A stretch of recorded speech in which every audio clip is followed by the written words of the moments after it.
Look, there's some brand out there that's gonna watch and be like, damn. Wait, man, those are ours. Just so you know, I use these headphones like every day. Oh, that looks great, dude. That looks great as it is. I think being a perfectionist with everything just goes into like passion, right? I think you can tell a lot by someone's work. Yeah, what is going on, Indie Mogul? My name is Ted. Today we're talking about commercial product shots and how you can get this. Basically next to no budget and any camera. So for this today, I got my buddy Justin Jones over here. This is Justin. What's up, Ted? We have shot a ton of commercial product shots over a really long period of time. So today we're gonna be doing this totally from scratch. So Justin, when you shoot product shots, what kind of camera do you usually shoot with? Usually it's like a Red Weapon or a Lexa Mini. Cool, don't care. Here we go. So you are going to be shooting with this camera. Okay, DSLR. This is the 6D. Canon 6D. 1080p. Mark II, yep. Okay. Does not shoot 4K. This is a consumer DSLR by most means. It's a great DSLR, don't get me wrong. Absolutely. It does the job, but you're gonna be shooting with this. Have you shot with this camera before? I have not Cool. shot with this camera. Using this, we're gonna shoot a headphones ad. Let me get the headphones real quick. Let me find these. Where did we put the headphones? Is this it? I think these are $18 headphones off Amazon. Are you ready to make these look like commercial footage? Yes, I am. Sounds good? All right, let's do this. Here we go. So, starting off, what is our first step when we're trying to light a commercial? So first step is finding a location and a backdrop that's gonna suit your needs for the actual product shot. Yeah. In this case, we're gonna go for an infinite black setup. So today we're here at my studio, and we have a full black wall. So we're gonna just go ahead and start with getting everything set up in that location. Sounds good. So, got a table over here. We're gonna pop this open. So now the next thing we want to do is make sure that we have enough distance from our wall so we don't have light spilling onto it since we're going for infinite black. So we need to move this away from the wall. Okay, sounds good. We need some kind of like really beautiful surface Yeah. to actually shoot the product laying on top of. So we have a black acrylic, which is reflective, but it still gives us that black infinite. What is that you got there? So this is our next secret. So with the acrylic, we're going to put that on top of a spinning Lazy Susan. Okay. That way we can get our product spinning around and kind of capture all the details of it without having to move too much. And if you can't afford an electronic spinner, I know in the gear industry, they like to overprice a lot of things. You can find a Lazy Susan. Sure, yeah, the manual ones. And you could also use camera movement to move around your item instead of actually using a Lazy Susan. So next, I think we should just set our product on there and then we're gonna go ahead and start lighting. How do you pose your products? Like that. I think pose them in like, the most natural way that you would see a pair of headphones, right? So not like that. That looks like a face. Hold on, guys. Yeah, that looks better. That way we can see the foam and stuff like that. And so we'll just place them, and we want to get them directly on the center of the spin. That way when they spin, it's not off kilter. So talk to me first about where we're gonna place our camera. So to kick this off, we're going to need a tripod, of course. So we'll walk the tripod in. And then we want to also get a little lower than eye level with the product. And that's gonna help with two things. First, it's gonna make the product feel bigger.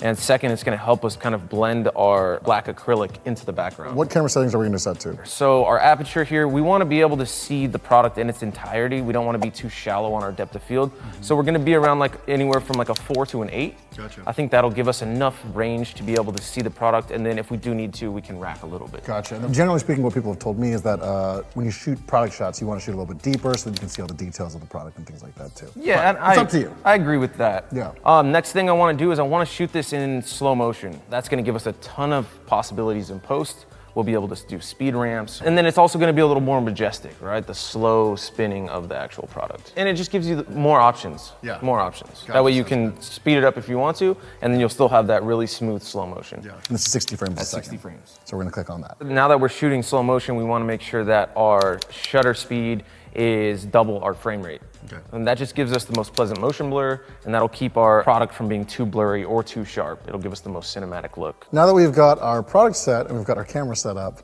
what's next? The next thing I would do here is put up a light. On any product shoot, I like to use a soft overhead light. The bigger the source, the better, especially because of reflections, right? So if you can't tell it's a light, that's better. Get a big old light. I'll point it straight down. This one right here? Okay, cool, sounds good. So we'll use the gobo arm here and we'll just kind of extend this up over the product. Gotcha. So for everybody asking out there, why do you need a C-stand versus a regular stand? I'd say one of the most obvious reasons is you can do this. You can actually rig a light out over something. Oh, boom. Yes, okay. So already we're getting a really nice image. What's the key to placing the top light? How do you know that you've put it in the right place? So I'm looking just for an overhead soft key that's just going to spill this beautiful kind of quality of light just coming down from the top. It kind of mimics like the room you're in, right? So a lot of people like shooting in those little product boxes. And the reason that's good is because any reflections just look like the room you're in.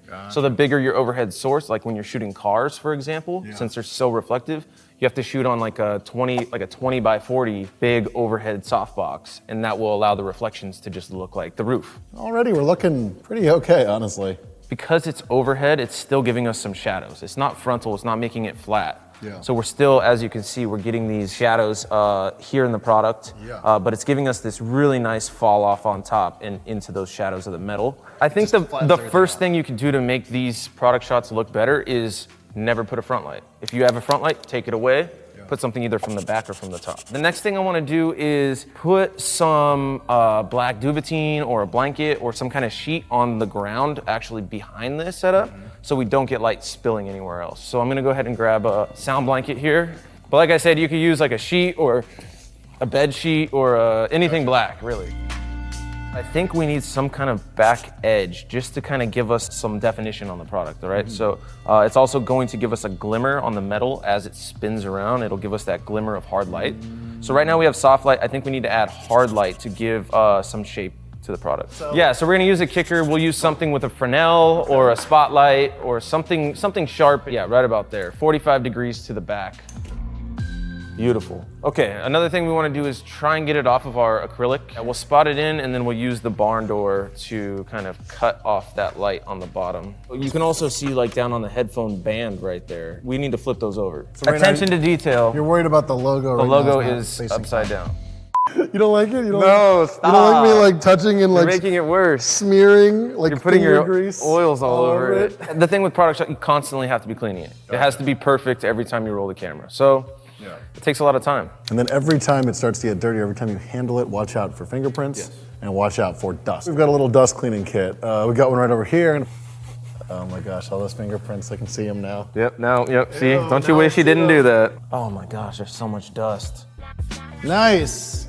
All right, so what else are you seeing that we could add optional? Right, so when shooting products, brands have like branding, right? So say this company, their logo has some red in it or some teal in it or something. So you can take that kicker light and actually throw a gel on it to change the color and give us some branding. Gotcha. And kind of wrap the branding around into the product video. So how do you pick which colors you want to do? You said basically, I like to do research on the brand, right? If I'm shooting something small, I'll see what they use as their color scheme and I'll just work that in. So throwing some red in here.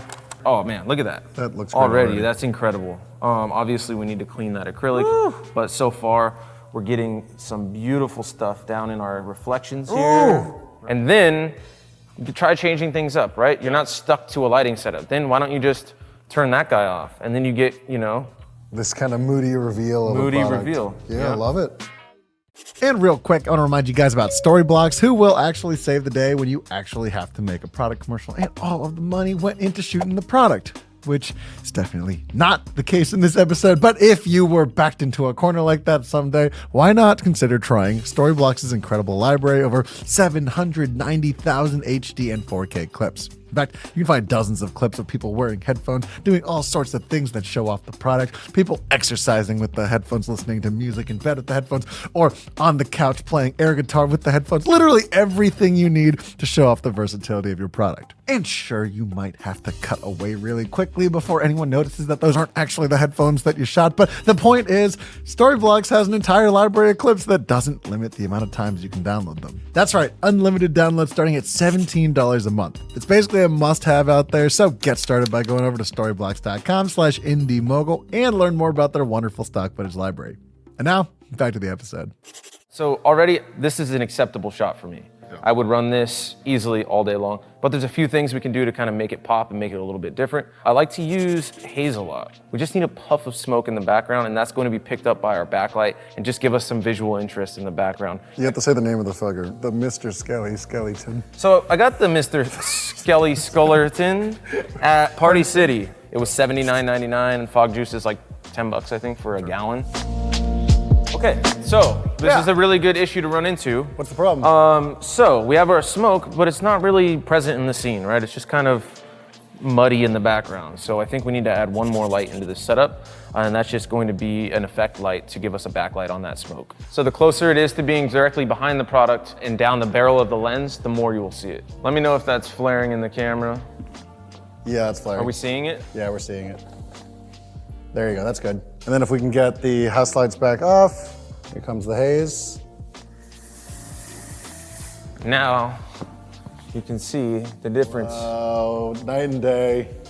You have to be delicate with the haze, right? Because it could also wash your image out. You generally want the haze to be behind your product, so you still have the sharpness and the contrast. Too much haze will lower the contrast. And in films, that's cool, that's fine, right? It looks soft, it looks more filmic, it looks great. But with products, you generally want it to be like tack sharp, and you want it to be clean. And then, yeah, we could throw the red in. I think that looks great. Yeah, it looks awesome. Yeah, so let's see if we put the red on the backlight. And that's the cool thing, right? You're not stuck to anything here. Experiment, turn off some lights, turn on other lights. See what looks nice. Ooh. Yeah, that's cool, I dig it. Different options. And then, like I said, if you move, just by moving a couple lights, you can get a different look. A little more frontal now. If you want to bring it up and give it more of a commercial look. Or you can go a little more back. A little more back. If you want to go a little moodier. To give it a little moodier. Oh, that looks great, dude. That looks great as it is. So, for the most part, I think a lot of people think that all product shots need to be really bright and happy. Yeah, I mean, what do you say to that? Normally, big productions, it's a safe move, right? You light it bright, high-key lighting. It's going to show the product as it is.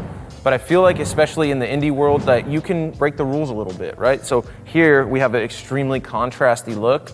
And it also goes into the brand, right? If the brand's edgy and the brand is for younger people, you kind of go with that flow and you kind of just do research. So you can do different things. It just has to make a little bit of sense. If this is an edgier headphone company, they're like, all about like rock music and that kind of stuff, why not go ahead and do this? As long as you can go and get moments where you can see the logo clearly, and like I said before, make sure you have a normal light on the product so that you're not misleading people into the color of it. A lot of companies want their products just to look safe. They don't want it to look so intense and gritty.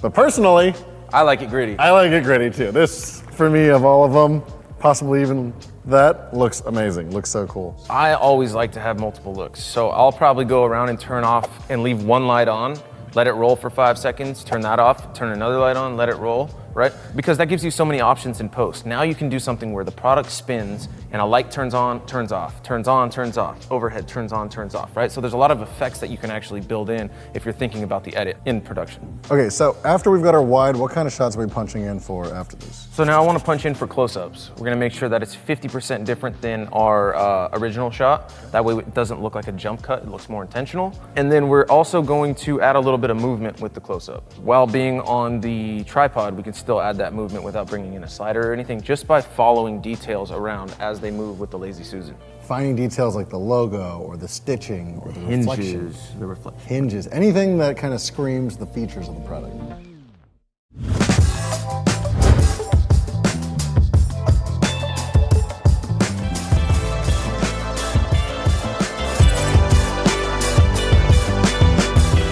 Sund Boys, headphones for the modern era.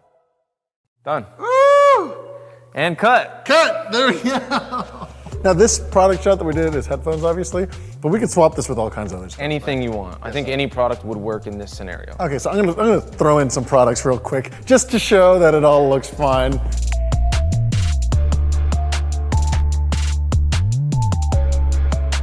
Alrighty, so I think we got it. Real quick, Justin, for people that are approaching this for the first time, what are the big takeaways they got now? So this is a classic look that's really easy to do. You don't have to have a location, you don't have to have a studio. It's a black wall with a black table and you can get this shot. But also, just experiment. Remember, try turning lights on and off and just, you're not stuck to one thing, so. Right on, sounds good. So for people that want to find you, Justin, as well too, where can they find you? Yeah, so on Instagram at JustinJonesDP, and the studio that we're at today is my new studio. It's beam.la.